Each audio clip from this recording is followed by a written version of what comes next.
ఓం నమో భగవతే వాసుదేవాయ. భక్తివాహిని ప్రేక్షకులకు నమస్కారాలు. మహాభారతం అనేది కేవలం ఒక కథ మాత్రమే కాదు. అది మానవుల స్వభావాన్ని, ధర్మం అధర్మాల మధ్య జరిగే సంఘర్షణను ప్రతిబింబించే ఒక నిజమైన అద్దం. కురుక్షేత్ర యుద్ధభూమిలో శంఖం ఊదిన తర్వాత రెండు సైన్యాలు యుద్ధవ్యూహంలో నిలబడి ఉండగా నిజంగా ఏమి జరిగింది? ధృతరాష్ట్రుని ప్రశ్నలకు సంజయుడు ఏమి సమాధానాలిచ్చాడు? దుర్యోధనుడి మనస్సులో ఎలాంటి ఆలోచనలు మెదిలాయి? ఈరోజు భగవద్గీతలోని 2వ శ్లోకం ద్వారా ఈ ఆసక్తికరమైన ఘట్టాన్ని మనం లోతుగా పరిశీలిద్దాం. మొదటిగా ఆ పవిత్ర శ్లోకాన్ని గుర్తు చేసుకుందాం. సంజయుడు ఇలా అన్నాడు: దృష్ట్వాతు పాండవానీకం వ్యూహం దుర్యోధనస్తదా ఆచార్యముపసంగమ్య రాజా వచనమబ్రవీత్.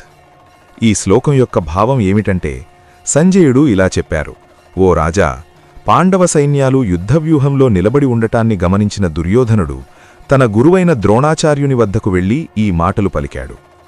ధృతరాష్ట్ర మహారాజు అంధుడు కావడంవల్ల యుద్ధభూమిలో జరుగుతున్న పరిణామాలను తెలుసుకోవాలనే ఆతృత అతనికి ఎక్కువగా ఉండేది. అసలు యుద్ధం మొదలవుతుందా లేదా అన్నదే అతని ప్రధాన ఆందోళన. తన కుమారులు పాండవులతో సంధి చేసుకుంటారేమోనన్న భయంతో అతను సతమతమయ్యాడు. సంజయుడు ఈ విషయాన్ని అర్థం చేసుకున్నాడు. అందువల్ల పాండవ సైన్యం ఒక ఖచ్చితమైన వ్యూహంతో సిద్ధంగా ఉందని తెలియజేయడం వలన యుద్ధం తప్పదని ధృతరాష్ట్రునికి పరోక్షంగా భరోసా ఇచ్చి అతని ఆందోళనను కొంతమేరకు తగ్గించే ప్రయత్నం చేశాడు. ఆ తర్వాత యుద్ధభూమిలో తన కుమారుడైన దుర్యోధనుడు ఏమి చేస్తున్నాడో వివరించడం ప్రారంభించాడు. ధృతరాష్ట్రుని పెద్ద కుమారుడైన దుర్యోధనుడు హస్తినాపుర రాజ్యానికి వాస్తవ పాలకుడు. అతని స్వభావం మహాభారతంలో స్పష్టంగా వర్ణించబడింది. అతను చాలా మొరటుగా, అహంకారంతో మరియు క్రూరంగా ప్రవర్తించేవాడు.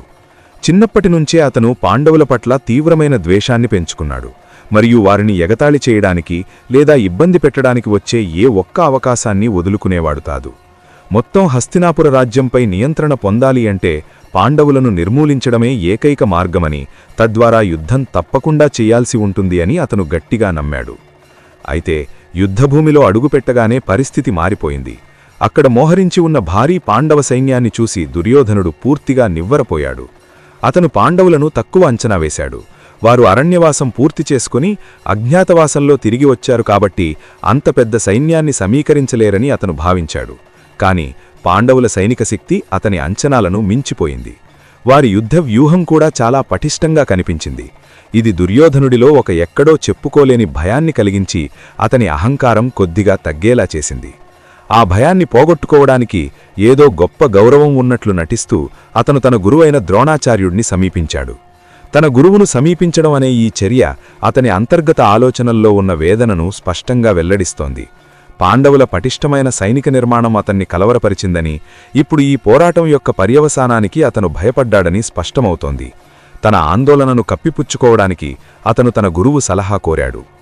మిత్రులారా, ఈ శ్లోకం మనకు ఒక లోతైన పాఠాన్ని నేర్పుతోంది. అహంకారం, ద్వేషం మనల్ని భూమి ఆకాశం కనిపించకుండా చేస్తుంది.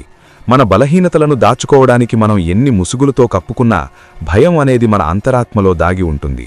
దుర్యోధనుడిలా భయంతో వణికిపోతూ మన ఆశలు తలకిందులవడం కన్నా ధర్మం కోసం నిలబడి ధైర్యంతో పోరాడటం ఎంతో మంచిది. ఈ గీతాశ్లోకం ఒక సత్యాన్ని మనకు గుర్తు చేస్తోంది. మన జీవితంలోని సవాళ్లను ఎదుర్కొనేటప్పుడు మనం కూడా ధర్మాన్ని, ధైర్యాన్ని మన ఆయుధాలుగా స్వీకరించాలి. ఈ సందేశం మీకు నచ్చిందని ఆశిస్తున్నాము. మరిన్ని ఆధ్యాత్మిక మరియు స్ఫూర్తిదాయకమైన విషయాల కోసం దయచేసి భక్తివాహిని ఛానల్కు సబ్స్క్రైబ్ చేసుకోండి. మీ ఆలోచనలను కామెంట్స్ విభాగంలో షేర్ చేసుకోండి. మరో ఆసక్తికరమైన అంశంతో మనం మళ్ళీ కలుద్దాం. సర్వే జనా సుఖినో భవంతు. ధన్యవాదాలు.